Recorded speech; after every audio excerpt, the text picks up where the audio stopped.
Sing it with me now.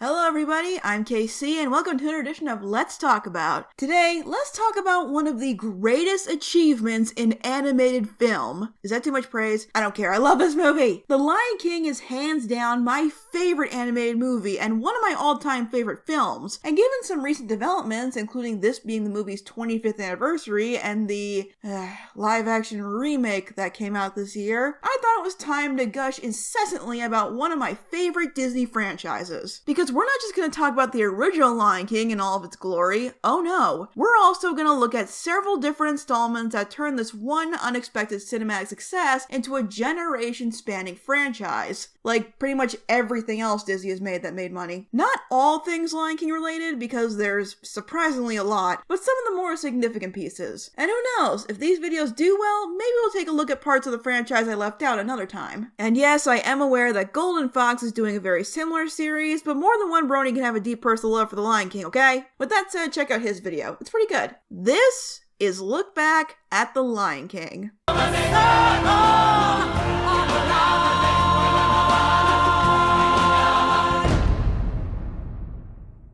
I'll start with what you probably already know. The Lion King is sort of an underdog story among film enthusiasts and a testament to how even one of the biggest entertainment industries in the world doesn't always know what will stick with audiences. The Lion King was purely a B project for Disney, who spent most of its time and dedication on what they were sure was going to be its next big award-winning blockbuster, Pocahontas. And we all know how well that worked out, don't we? They see how I do it.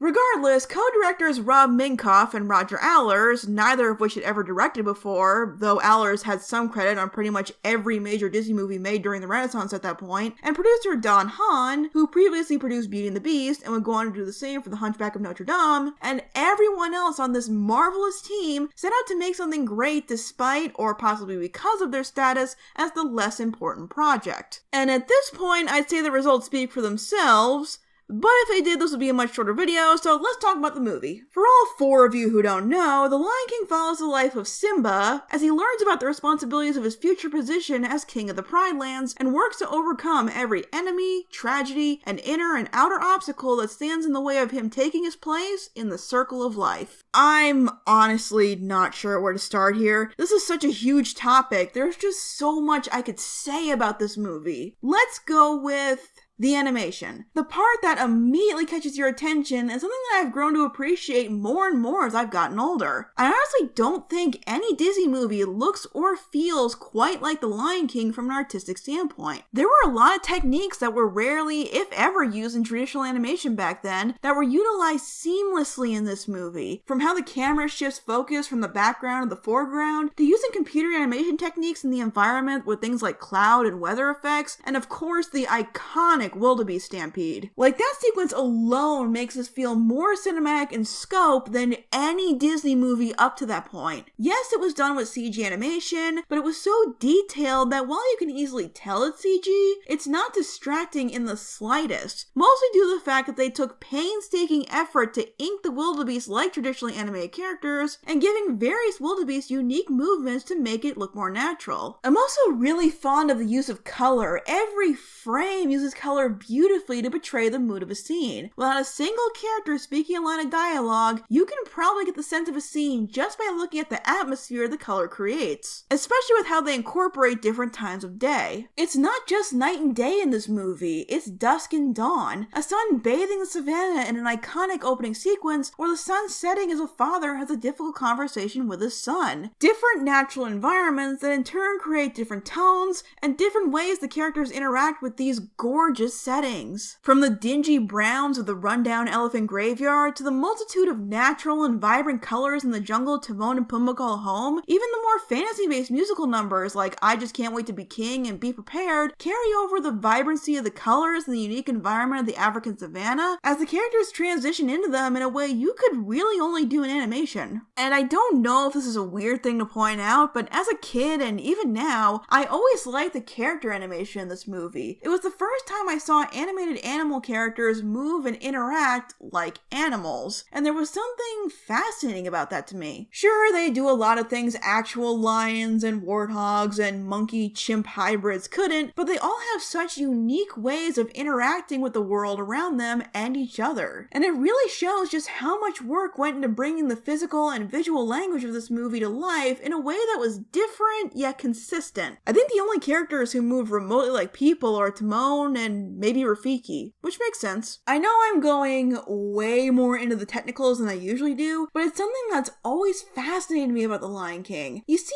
hints of these techniques in other Disney movies like Lady and the Tramp, Aladdin, and yes, even Pocahontas, but there's just something about how carefully crafted it is in every second of The Lion King that is just beautiful to watch to me. And it's something that's really easy to take for granted, especially as sophisticated animation techniques like this have become easier to replicate. We live in a time where with the right programs at hand, an amateur animator can recreate this style with enough time and talent. Wait, what are you doing? Are you listening to me? We'll create a host of little stars. But not only do I feel the animation in The Lion King holds up remarkably under a modern lens, but every second feels cinematic and goes the extra mile with atmosphere, camera work, and character movement to make this world made of ink and paper and programming feel so alive. But okay, so this movie is pretty. Really, really pretty, but that's only about a quarter of the equation. We're about 3 pages in, so let's actually talk about the story of The Lion King, which is unique among the Disney Renaissance films as being the only one not directly inspired by an old story or fairy tale. Like a lot of modern stories, The Lion King is more of a melting pot of many different elements of classic stories to create something all its own. There are elements from the likes of Shakespeare, fellow Disney movies, African legends, and even some biblical moments. And the most controversial yet officially uncertain influence, Kimba the White Lion. You must avenge my death, Kimba. I mean, Simba. This video is going to be long as it is, and there are plenty of people who have opened that can of worms, so we're just gonna shelf that one. I know it's a whole thing, but it's not what this video is about. What I'm getting at here is that The Lion King was painstakingly written to tell a story that would touch people, that would move them emotionally, drawing inspiration from several pieces of past material. That's what makes it original. Not because a story like this has never been told before, but because it's never been told this way. You can point to several pieces of comparison, but before it came out, you couldn't point to one thing and directly say, oh, that's The Lion King. And I think that's part of what drew people in when this movie came out. Let's go into specifics. The movie begins with one of the greatest opening sequences of all time. An epic set piece that presents the exotic world of the film with no dialogue. Just the beautiful animation telling the story of the birth of the new heir to the throne, which you can probably gather from the title, to the backdrop of a song composed and written by a pair of British pop artists and performed by a South African composer and an African-American singer. In a way, it presents that melting pot of ideas we can expect through the rest of the film, and would go on to be one of Disney's most beloved musical numbers, and that is really saying something. And despite how much I love Can You Feel the Love Tonight, how this didn't win Best Original Song at the Oscars, I will never understand. Then once we actually get into the story, the movie is incredibly well constructed. Like The Circle of Life, the tone of a movie exists in a delicate balance, and finding that can be more difficult than it might seem, because if you get it wrong at some point, it can ruin the good parts because of how much they contrast with the rest of the story. This is sort of why you constantly hear people complaining about the gargoyles in The Hunchback of Notre Dame. All right. Pour the wine and cut the cheese. The Lion King goes through a lot of ebb and flow in terms of tone, but keeps it balanced and enjoyable. The time we spend with Simba as a cub in the Pride Lands is a great introduction to the world and our main character, keeping the majesty of that opening while seeing it through a simpler lens. When it comes to child characters, especially in animation, they can either be really endearing or really annoying. And for the first third of the movie, Simba sits comfortably in the middle. He does reckless things, but nothing that makes him come across as stupid or unlikable, just naive. He flaunts his future title as king as if he's indestructible, and as a kid who's been told since birth he's destined to be powerful enough to rule over everything the light touches, that makes sense. Jonathan Taylor Thomas also gives his little cub a great blend of a sincere and mischievous side. And you see the first moments of balancing contrasting tones with 2 scenes with Simba back to back. The sequence for the song I Just Can't Wait to Be King, which is fun and upbeat as the savannah transforms to fit Simba's childlike view, while tormenting Zazu, who's a funny foil portrayed excellently by Rowan Atkinson, and a character I sympathize with more and more as the years go by, and the elephant graveyard scene, possibly the first time Simba realized that reckless actions have consequences when he, Zazu, and Nala, who we'll talk about later, are almost mauled by the comic relief pack of hyenas, and that if you're not careful, people can get hurt. A lesson I'm sure won't have any bigger ramifications for him. Sorry. But let's talk a bit more about the king himself, Mufasa, played iconically by the incomparable James Earl Jones. Mufasa is the standard to which Simba has to measure, but not really in an intimidating way, at least not on the surface. That's the thing about Simba during this section of the movie. Until the incident in the elephant graveyard, he doesn't feel pressure from his role in the circle of life. He's anxious to take on the mantle, thrilled to follow in his father's paw prints. And why wouldn't he want to be like this guy? After a string of less than dignified father figures in Disney movies, and as the idiot dad trope that would plague animation as a whole for a while was just gaining traction, Mufasa was kind of a beacon of regal respect. Yes, I know he wasn't the only respectable father in animation at the time, but the pool seemed to be getting more shallow every year. Mufasa's responsible and caring, disciplinary, but has a good sense of humor, perfectly balances his responsibilities to his kingdom and his family, a tower of both intimidating strength and endless compassion. It makes perfect sense why Simba is both anxious to grow up to be just like him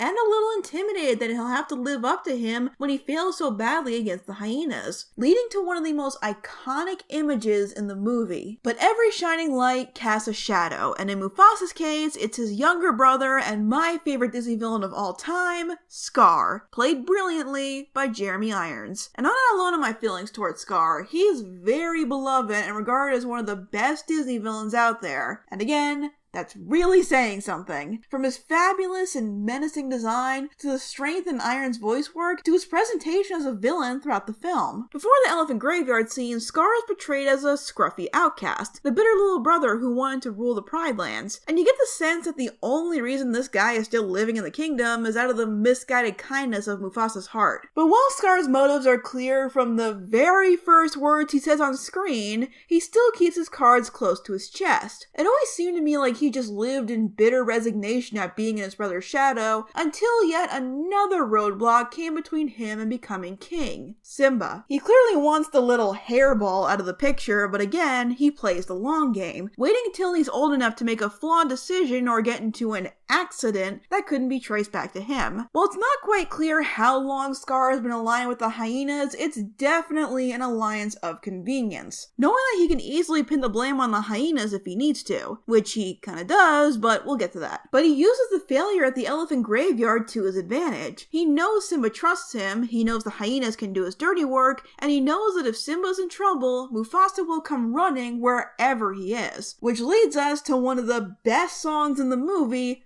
Be Prepared. Again, this is quite possibly my favorite Disney villain song. It's entertaining, foreboding, and menacing. The animation, staging, and color work is astounding, and the song is so powerful that it blew out Jeremy Irons' voice towards the bridge. The final chorus of the song had to be performed by voice acting veteran Jim Cummings, who also plays Ed the Hyena. It's a surprisingly seamless transition, but if you are familiar with Cummings' voice work, you can tell if you listen closely, especially with that laugh towards the end. That is a Robotnik/Negaduck laugh right there. But anyway, this leads to the Stampede. I've already talked about this from a technical standpoint, so let's focus on the emotion on display, specifically with the consequences of the Stampede. In the moment that scarred anybody under the age of 12 who has ever seen this movie for life. I'm not kidding. I saw this movie when I was 10 and watched it tons of times after it, but I couldn't watch this scene with Simba discovering Mufasa's body again until I was about 14. Like a lot of kids, Simba was a kid who believed his father was indestructible. Now he's confused and scared and heartbroken, yelling for help that can't save his father, and looking for comfort that he can't receive, but it's all he knows. It's a moment that absolutely destroys you. It pulls no punches on just what a tragedy this is. There's no cutting to a pretty springtime song after the moment Scar does the unthinkable. The movie mourns this loss and all of the implications and complications for as long as they need. Through several scenes, we see how this affects everyone we know at this point, and this one action shapes the rest of the movie going forward. And I will forever respect the people behind this movie for treating this as seriously as it deserved. But as great as Be Prepared is, and it is great, what cemented Scar as one of the most despicable Disney villains in my eyes was the moment where he looks down at his crying, heartbroken nephew and says, Simba, what have you done? Killing your own brother is one thing, but then convincing his child that it was his fault is a whole nother level of loathsome. Especially given the fact that the hyenas were going to kill Simba anyway, even though they failed. So he just said that to twist the knife before he destroyed the last of what stood between him and the throne. Again, I can't express how much I appreciate that this movie doesn't underplay the emotional stakes and just how underhanded this truly is. But to bring in a little levity after all that drama, we have one of Disney's greatest dynamic duos and the start of many Simba has three dads jokes, Timon and Pumbaa, played by two of my all-time favorite actors, Nathan Lane and Ernie Sabella. I'll go deeper into Timon and Pumbaa once we get to Lion King 1.5, but we can still go over their roles in this movie. Timon and Pumbaa rest in this very interesting spot in the history of Disney comic relief, right between the film that created some of the best animated comedic characters and the many failed copycats that would follow. Because of that, Timon and Pumbaa tend to get lumped in with the latter, especially since they come in right after the most dramatic scene in the movie. But I don't think that's really fair. If we're going to compare them to other comic Disney characters, they're more like Olaf or Jumba and Pleakley. They could have been unbearable in the wrong hands, but with the combination of great voice work and never overstaying their welcome or interfering with the more serious moments, they work really well for this movie. After saving Simba and seeing how sad he is, they more or less offer for him to stay with them, bringing a little of the fun back that was in the first third and again balancing out the tone. Giving Simba a new lease on life with the movie's catchiest song that taught kids Swahili without them realizing, Hakuna Matata. It's a cute, fun song that makes Simba feel like he can move past his grief and live a new life. Is that the healthiest way to deal with this? Not really. In fact, his decision to leave his old life behind hurts everyone he left back home. Now, trying to live your best life without worrying too much isn't a bad message, just not the best for Simba's situation. And in fairness, Timon and Pumbaa remain his friends as he grows up. And now he's played by Matthew Broderick, another one of my favorite actors, so that's pretty cool. But no matter how hard he tries, Simba just can't shake his regrets, and it'll all come crashing down when the past comes back to face him. Nala?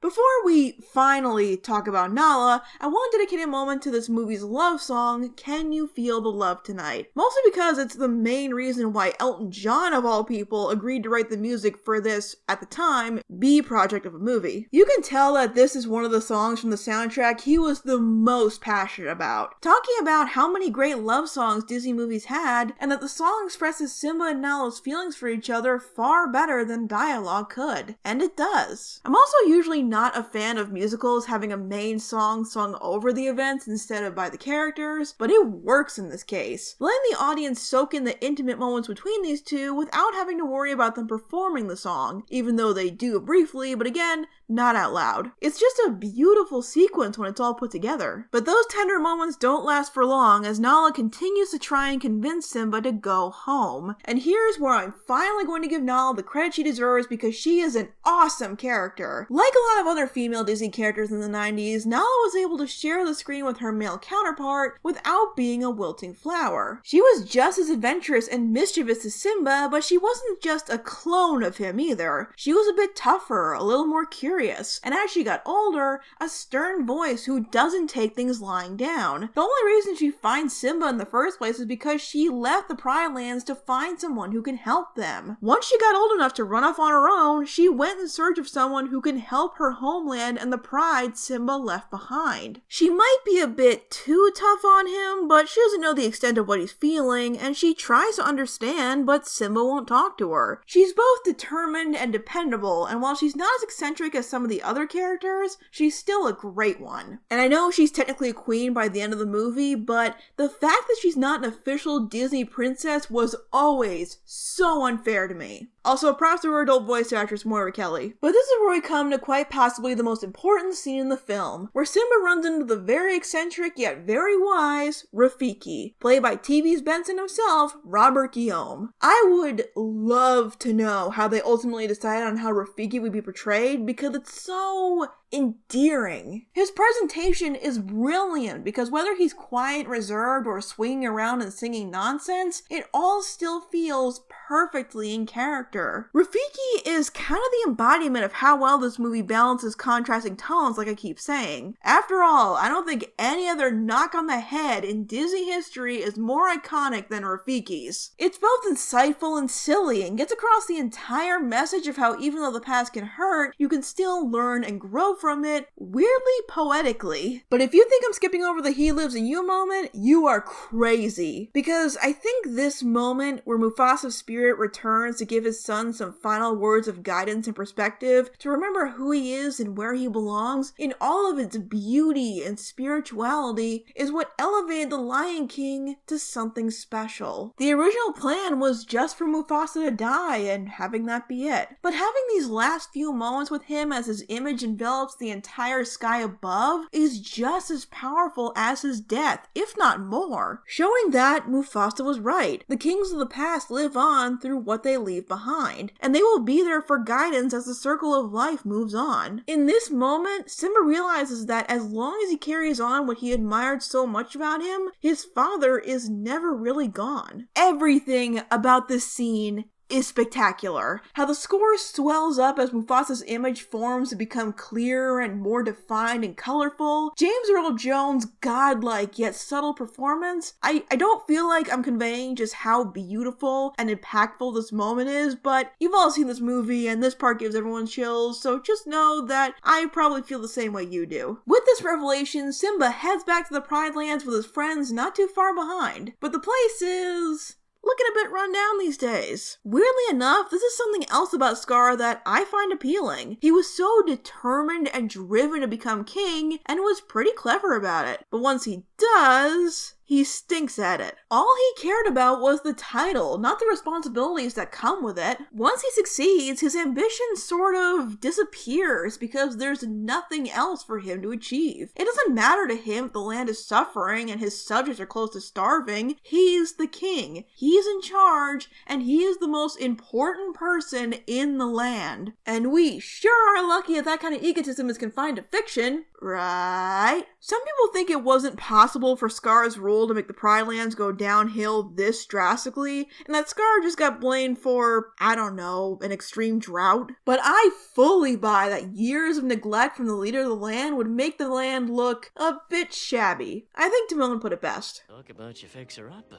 And after one last bit of off-the-wall comic relief from our favorite insectivores, Simba finally confronts Scar to take his place. This is one of my favorite scenes in the movie, honestly. It's so tense and suspenseful, and seeing Simba stand up to his uncle is pretty gratifying after seeing him run away for so long. Until, of course, Scar brings up Simba's secrets in front of everyone. Okay, we need to talk about this. So, the most common story complaint I see concerning The Lion King is this moment where Scar accuses Simba of murdering Mufasa, and the rest of the pride, including his mother and kind of sort of girlfriend, believe him and don't stand up for Simba in any way. A lot of people say that this contradicts the point of the movie, of putting the past behind you and accepting responsibility. But does it? First of all, that's Simba's lesson to learn, not the pride's, and he admits what he thinks is the truth, tries to explain, and is ready to accept responsibility. Second, and most importantly, everyone's kind of processing a lot of information here. Take Sarabi, who in the span of less than 2 minutes is assaulted by her brother-in-law, finds out her only son is alive, who is then accused of killing her husband, which he openly admits to afterwards. The moment where she begs Simba to say it's not true is one of the most underrated moments in the movie. It's so raw with emotional desperation. This is also why I'm willing to buy that none of the lionesses race to help Simba when Scar's accusations get more intense. Aside from Nala, none of these cats really know Simba anymore. It's not unreasonable to think that they might have a difficult time taking action when they don't really know what's going on. Maybe if Nala had at least tried to confront Scar and some of the hyenas stopped her, people would be more forgiving. I don't know. Regardless, the truth does come to light, and this leads us into the final battle. Once again, balancing slapstick action and brutal confrontation masterfully. It's a really fun and exciting set of events, especially the moment where Simba has his confrontation with Scar. The animation, the score, and just the pure intensity of the fight, it's pretty epic. But in the end, Scar isn't taken down by his estranged nephew, but by his previously loyal followers after Scar throws him under the bus and tries to blame them for everything he did. Their response is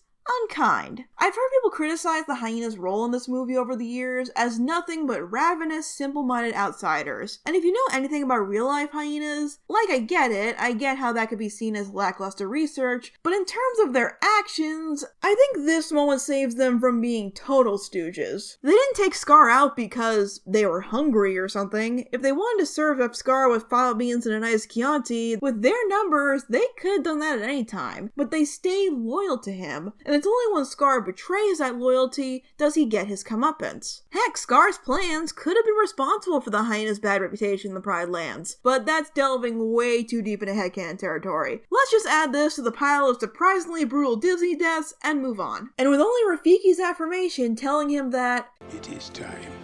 Simba ascends to the throne, which just chills, man. Chills. Wrap up with some sequel bait before Disney did sequels, and roll credits. So, overall, I think The Lion King is pretty great, in case you couldn't tell. Since I've already been pretty thorough on how well crafted I feel this movie is, and there were even a few points I didn't get to cover here, this time I'm going to forego the usual summation and instead get a bit personal and explain what this movie means to me. I didn't see the original Lion King until I was about 10, and as I've hinted at in videos before, that was not a great year for me, to put it lightly. And I was already one of those kids who watched something over and over if I really liked it, so you add on top of that being homesick from school a lot and wanting something to brighten my day, and I watched this movie incessantly. And later, it made me appreciate what goes into making a movie. A year after I discovered The Lion King, I got a DVD player and was able to get the Platinum Edition DVD. You know, the ones with the hours and hours and hours of special features on how the movie was made. And the one for The Lion King